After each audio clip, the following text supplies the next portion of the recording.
شهر ديسمبر يعني حصاد أفلام 2025، وأنا عملت لكم حصاد لأفضل الأفلام السياسية اللي أنا شفتها السنة دي. وبدون مقدمات طويلة يلا بينا ندخل في الفيديو على طول، وهنشوف في الفيديو ده تحليل ومراجعة اتنين من أحلى وأعمق الأفلام اللي جسدت الصراع السياسي بشكل مختلف. لايك واشتراك في القناة وركز لي هنا شوية. بص يا صاحبي، اول فيلم اسمه ذا سيكريت ايجنت. الفيلم ده فيلم برازيلي بطولة وانجر مورا، وكتابة واخراج كليبر ماندوزا اللي مشهور باعماله اللي بتخلط بين السياسة والدراما بستايل فني سينمائي قوي جدا. اما عن قصة الفيلم فبتدور احداثه في البرازيل سنة 77 عن خبير تكنولوجي بيهرب من تهديدات سياسية وبيروح مدينة اسمها ريسفي، وبيدخل وسط مهرجان كبير لكنه بيلاقي نفسه محاصر ومطارد وبيتورط في مشاكل اكبر مع سياسيين كبار. لا وكمان بيعرف ان الشرطة بنفسها متورطة في جريمة قتل. القصة بتتدخل بين الماضي والحاضر وبين الواقع والخيال بطريقة مش مملة خالص، ده بالعكس الفيلم بيفضل شدك طول الوقت لأنه مليان تفاصيل وأحداث. أما بقى عن إيجابيات الفيلم من وجهة نظري، فأول حاجة عايز أتكلم عنها هي التمثيل، لأن أداء وانجر مورا كان هايل جدا. وعلى فكرة الراجل ده خد جايزة أفضل ممثل في مهرجان كان السنة دي، وده عن أدائه للدور ده في الفيلم. الراجل تعب جدا بصراحة علشان يطلع الفينش النهائي للشخصية بالشكل ده، لأنه بيقدم شخصية معقدة وليها أبعاد إنسانية ونفسية عميقة جدا جدا جدا. أما عن الإخراج والمحتوى البصري فده بقى اللي نقل الفيلم من مجرد فيلم سياسي ومؤامرات لتجربة سينمائية بصرية كاملة. وبص يعني أنا كمحمد حمدي لما بحب أتفرج على فيلم بحب المخرج اللي يحترم دماغي، اللي يبرر كل حاجة وما احسش إن في حاجات مش منطقية. وبصراحة الإخراج راعى النقطة دي جدا في الفيلم. كمان برضو عايز أقولك إن الفيلم تقيل لأنه بيناقش قضايا مهمة زي مقاومة النظام والقمع والفساد، وكل ده بطريقة واقعية جدا. وبرغم ان الفيلم سياسي الا ان فيه عنصر الغموض والتشويق والعلاقات الانسانيه المتداخله بتبعد القصه تماما عن انها تكون ممله ومصمطه. ولما جيت بصيت على تقييم الفيلم ده لقيته بصراحه واخد ريت عالي جدا، وبصراحه الفيلم يستحق يعني عشان نبقى صراحه مع بعض. بس كلام ليكو، انا ما بعترفش بموضوع التقييمات ده. هقول لك مثلا عندك فيلم ذا بون كوليكتور بتاع دينزل واشنطن وانجينا جولي اللي يعتبر من اقوى الافلام البوليسيه. الفيلم ده واخد كام على اي ام دي بي؟ واخد 6.7. المهم يعني الفيلم بتاعنا ده واخد على اي ام دي بي 8 من 10، وعلى روترن طماطم واخد 98. الفيلم بيحاول يعمل حاجه جديده ومختلفه وجريئه ومش تقليديه، وفي النهايه يعتبر تجربه سينمائيه حلوه جدا وممتعه.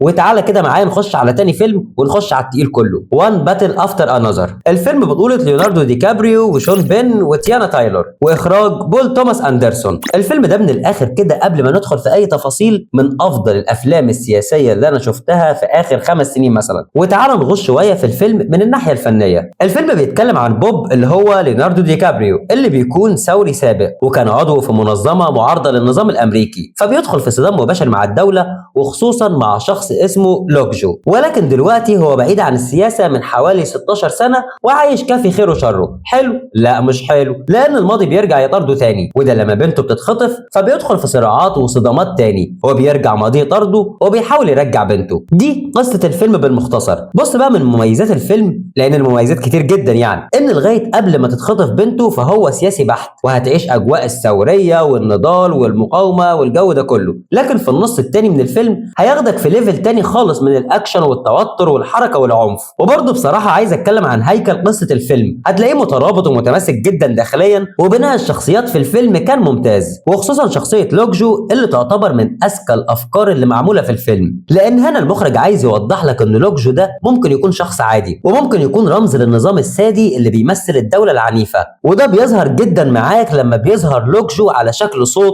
او فكره او خيال، وده بيخليك دايما تسال هو بوب بيحارب شخص ولا منظومه ولا بيحارب نفسه وافكاره. ومن افكار الفيلم برضه هو بيقول لك ان النظام مش بيقع ولكن بيغير جلده، ومش دايما الخير بينتصر. كمان تمثيل ليوناردو دي كابريو قوي جدا وتلقائي، وبيعكس التوتر وحنان الاب في نفس الوقت، وده بيظهر خصوصا في علاقته مع بنته. هتصدقوا جدا في الصراع الداخلي اللي بيحصل معاه وعن عجزه في تحقيق الافكار المثاليه للثوره والمعارضه. اما عن الاخراج فبول اندرسون خد الاثاره والحركه والسياسه والدراما والكوميديا السوداء في الخلاط، وبدل ما يحط ميه حط موسيقى تصويريه عظيمه من جوني جريت رينولد وضربهم كلهم في الخلاط وطلع القالب السينمائي الهايل ده. وخد بالك حته ليك كده، الفيلم ده مترشح للاوسكار. وحاجه كده برضو عجبتني في الفيلم وخدت بالي منها وانا بتفرج، ان الاخراج نفسه بيطلع من العنف والمطاردات لبحث في عمق الهويه والنزاعات السياسيه واثر الماضي على الحاضر في السياسه، وكل ده بسلاسه خالص جدا ومن غير ما يفصلك عن احداث الفيلم بشكل عام. في ناس قالت ان الفيلم مبهم في اجزاء ومش واضح، وده طبيعي جدا لان الفيلم السرد فيه مش خطي والرمزيات كتير ومحتاج تركيز جدا في كل دقيقه في الفيلم. وكمان في شخصيات هامشيه بتظهر وتختفي، وده اللي صعب على بعض الناس ان هم يفهموا الفيلم بشكل واضح. وبرضه مش عاوزين ننسى ان اسلوب المخرج بول توماس دايما مش بيعتمد على الشرح الواضح المباشر الصريح، لا هو بص في حاجات بيوصلها لك باحساس الممثل، في حاجات تانية بيعتمد على ذكاء المشاهد، حاجات زي كده يعني. المهم ان برضه كان عاوز يوصل لك ان السلطه اطول من عمر الافراد، والانسان دايما بيدفع ثمن تواجده في الحياه السياسيه. بول توماس في الفيلم ده حاول يوصل فكره ان فشل التغيير وان المعارك مش بتنتهي، هي بتتكرر بس بشكل مختلف. ومن هنا جه اسم الفيلم معركه تلو الاخرى. لغايه هنا انا خلصت تحليل سينمائي للفيلم ده. اللي جاي بقى جزء الناس اللي بتحب الرمزيات والاسقاطات والحاجات اللي بين السطور، فلو حابب تكمل هكون مبسوط، ولو مش حابب يبقى لايك واشتراك واستناني في الفيديوهات الجايه. مكمل؟ طب بص تعالى كده بقى انا هقول لك الزبد. بوب اللي هو ليوناردو دي كابريو، المخرج عاوز يوصل لك ان هو رمز للجيل اللي امن بالتغيير وكان عشمان انه يغير الواقع الدكتاتوري اللي بيحكم بالنار والحديد، فدخل في معركه ومواجهه صريحه مع الدوله، خسر اصحابه وعيلته وسقطوا بنفسه. وهنا بوب بيمثل اليسار الراديكالي الامريكي اللي كان واخد العنف سكه ليه للتغيير، ولكن انتهى بالهزيمه والفشل وجزء كبير منه بقى جزء من النظام. اما الاسقاط النفسي اللي هتلاحظه في شخصيه بوب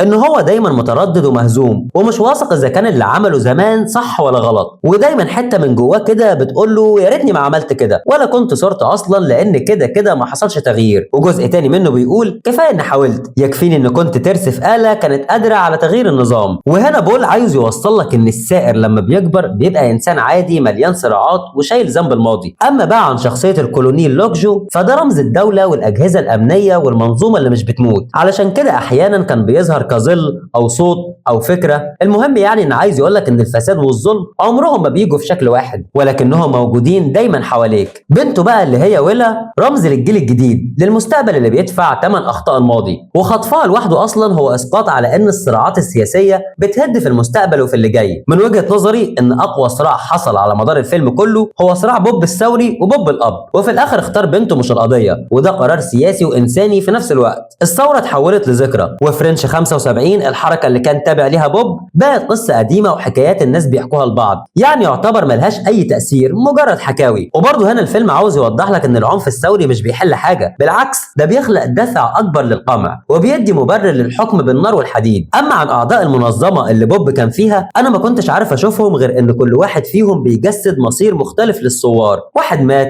واحد خان، واحد باع القضيه، واحد طاطا وبقى جزء من النظام. المهم ان بول توماس بيوضح لك ان الثوره مش بتفشل مره واحده، لا ده الثوره بتفشل جوه كل شخص لما بيفقد الامل. في الاخر الفيلم وجبه دسمه وتقيله فنيا وسينمائيا ومحتاجه دماغ عاليه علشان تستمتع بيه. وبكده انا خلصت تحليل الفيلمين وقلت لك على فيلمين سياسيين تقال جدا تقدر تشوفهم وتستمتع بيهم. اشوفكم بخير.